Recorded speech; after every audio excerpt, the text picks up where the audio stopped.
another snack video. You guys seem to love them and they are easy for me to film because I am always making snacks from scratch.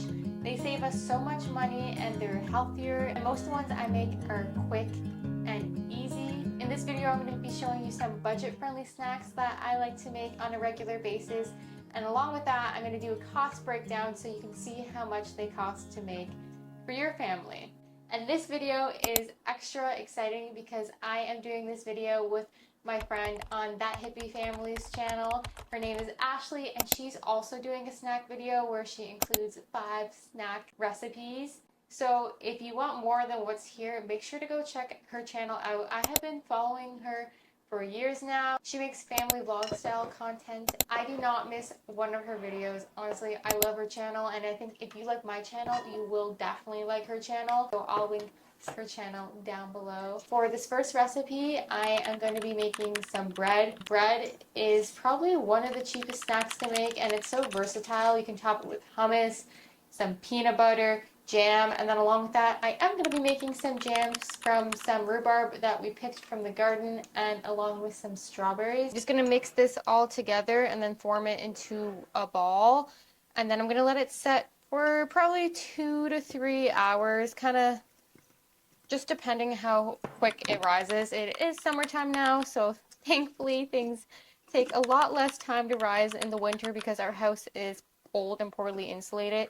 It takes forever for anything to rise. So I'm just gonna set this on the counter to sit for 2 to 3 hours. If you're interested in these bowl covers, I have a tutorial on my page. I love these. They're just so easy to let things rise and prevent the air from getting in there, to prevent them from getting dry and crispy while it is rising, especially when you have to let it rise longer in the winter.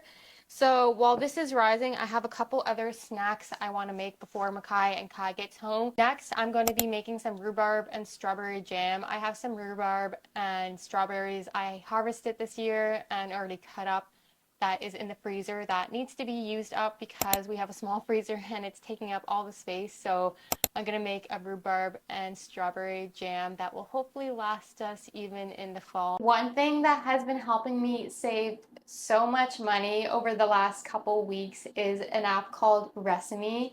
It is literally a lifesaver. I would say I'm a pretty organized person, but this just takes it to the next level for cooking. It allows you to save all your recipes in one place, whether you get them from TikTok, Pinterest, Google, and with that, it allows you to create meal plans and grocery lists with everything you need. So you make sure you actually get what you need and don't get any extra stuff that you don't need. In this video, all the recipes I've made, I saved on the Resemi app under my folder of budget-friendly snacks. Thank you so much, Resemi, for sponsoring this video. If you want to try it out, I have the link pinned in the comments as well as in the description. And again, a huge thanks to Resemi for not only making it easier, but cheaper to feed my family. These are all the bags of frozen fruit I have. Let's start by first adding the strawberry bag in there. All I'm going to add in this jam recipe is the strawberries, the rhubarb, some sugar, and then a little bit of lime juice. I'm not going to add any pectin. If you don't know what that is, that just helps thicken it, but I'm just going to boil it down for a little bit longer and maybe add a little more sugar. That is a lot of rhubarb and not too much strawberry in comparison. So basically, I'm just going to bring this to a boil until it bubbles, and then I'm going to kind of simmer it, but let it bubble a little bit, and then add my sugar and probably just boil it down for an hour. We'll see how thick it gets. So while I'm waiting for this to cook, let's jump on to the next recipe. Now we are making some healthy vegan fudgesicles. This recipe is so easy. It's 3 ingredients and great for the summer and great for teething little toddlers. I'm going to start off by adding 1 can of coconut cream. You can also add coconut milk or any milk that you like. I make my own oat milk. That would be a cheaper option, but we got this can on sale for just over $1. I'm going to add roughly 1/3 cup of cocoa powder. And for the sweetness, less than 1/3 of real maple syrup. And let's go blend that on up. Look at this creamy goodness. Pour it into your molds, put it in the freezer for an hour and a half, and that's it. For this next snack, I'm making a vegan banana pudding. Makai absolutely loves bananas, and so do I. And we have some ripe bananas that have to be used up. And then for the summertime, I just like to stick to more cooling, non-baked desserts. I mean, I am making the bread and some cookies in this video, but I also love like the fudgesicles and puddings, just things you don't have to cook. I'm gonna mash 3 bananas. Because the bananas are so ripe, they add the sweetness, so I'm not gonna bother adding any sweetener in this recipe. The only other 2 ingredients I'm going to add is coconut milk and cornstarch to thicken it up. I just like to add coconut milk because I find it the creamiest out of all the milks, but you could add whatever you have. And if you want this recipe to be cheaper, you can make your own oat milk. Set this aside and get my other ingredients. I'm just going to start by adding a little bit of this coconut milk in a bowl and whisking 3 tablespoons of cornstarch. That will be what thickens it. Just a little bit of the coconut milk, enough to submerge it and be able to whisk it all together into a paste. And then what I'm going to do is I'm going to pour the rest of the milk into a pot, heat it up, and then add this mixture and whisk it until it's thicker, and then add the banana at the end. So I've been stirring and cooking this for roughly 5 minutes now, so I'm going to take it off heat, let it cool for a couple minutes, and then add this into the banana mixture. And this jam is smelling so good. Add a little bit of vanilla. You could also add cocoa powder, but since I already made the fudgesicles, I'm going to keep this one as a vanilla banana pudding. You could add maple syrup if you want it sweeter. You could add shredded coconut. I think that would be really good. I'm going to whisk this all together, and then I'm going to add it into mason jars and put it in the fridge to set. If your kids aren't good with texture, you could always put it in the blender and it would become a more smooth consistency. Let's try a bite of this together while it's still warm. The bananas definitely add enough sweetness to it, in my opinion. Mason jars to make individual servings. I might actually, now that I'm thinking of it, add some chia seeds in it too, to kind of make a chia seed pudding. That's what happens when I make recipes. I'm always thinking as I go and add a little bit of this, add a little bit of that. But you could just, again, keep it simple with the base ingredients. You don't need to add all this extra stuff. This will just also help make it thicker. And then the chia seeds also give it extra fiber and some healthy fats. Just gonna keep it like this. And then when I serve it to Makai, I'm gonna drizzle it with either some almond butter or some peanut butter, maybe put some fresh sliced bananas, maybe some granola on top. You can really just customize this yourself. If you don't like bananas, don't add the bananas and just do the chia seeds and cocoa powder, or you could do another fruit of your choice. You could blend up some strawberries and do strawberry pudding. That sounds actually delicious with fresh picked strawberries. So this is another one of my recipes that I'm doing a little bit of this, a little bit of that. I'm adding random things as I go, but I'll add the base ingredients in the description. These are oat quinoa breakfast cookies. I'm going to start off by adding my oats. I'm going to add 1/3 cup of rolled oats and 1/3 cup of quick oats. I'm going to add 1/4 teaspoon of baking soda to help them rise. For the sweetener, I'm going to add 1/4 cup of maple syrup, but you could do brown sugar, honey.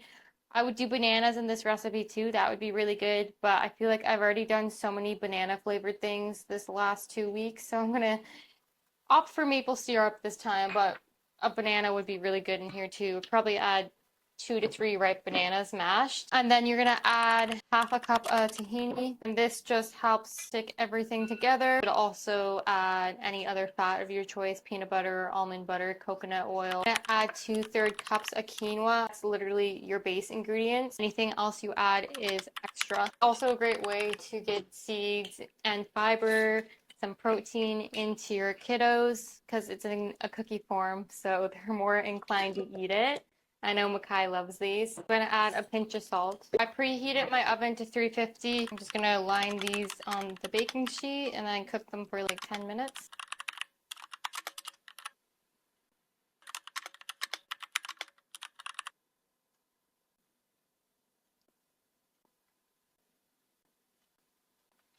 I still want to simmer it for a little bit longer to get rid of a little more liquid. While the quinoa cookies are cooking, I'm going to start on some rice pudding. This is going to be a snack, but also I'm going to our once a week potluck family dinner, and for this I'm bringing rice pudding, but this is also a great snack in these summer days. I'm going to start off by adding all the liquid ingredients. I'm adding 2 cups of oat milk, adding 1 cup of coconut cream, and as always these recipes will be linked or written in the description. A little bit of maple syrup for some sweetness, a dash of vanilla, a pinch of salt, a pinch of cinnamon, mix that all on up. I want to bring it not to a boil but more to a simmer just to help combine all the ingredients, and then I'm going to add the milk, stir it, and that's literally it. This is such a simple recipe. The rice is starting to simmer, so I'm going to turn it down, add the rice, and then just stir it once in a while until most of the liquid is absorbed, so probably for 10-ish minutes. I added just over 2 cups of rice. Just gonna stir this pretty often until the rice absorbs the liquid.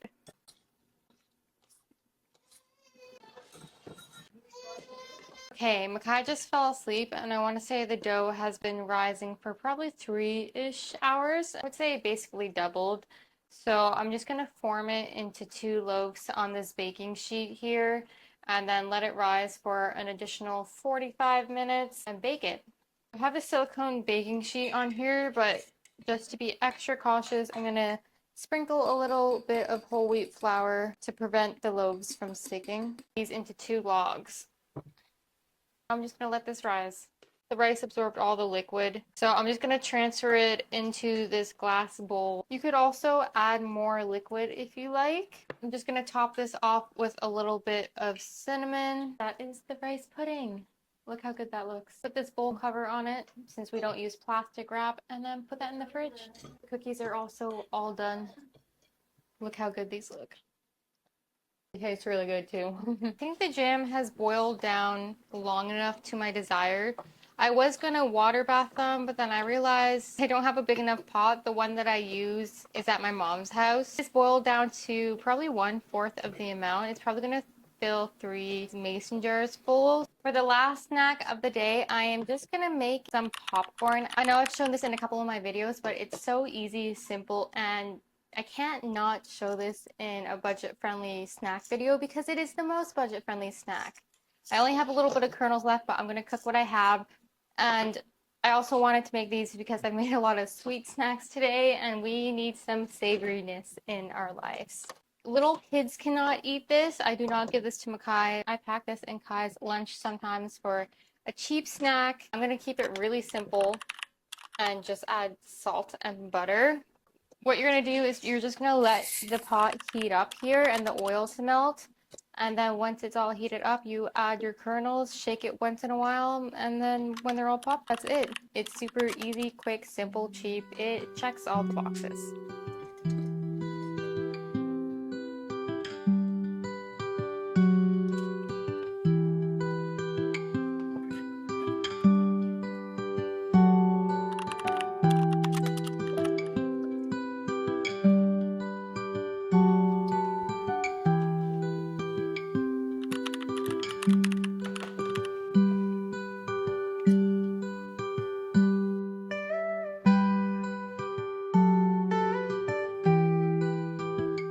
Nothing tastes better than homemade jam and fresh bread, in my opinion.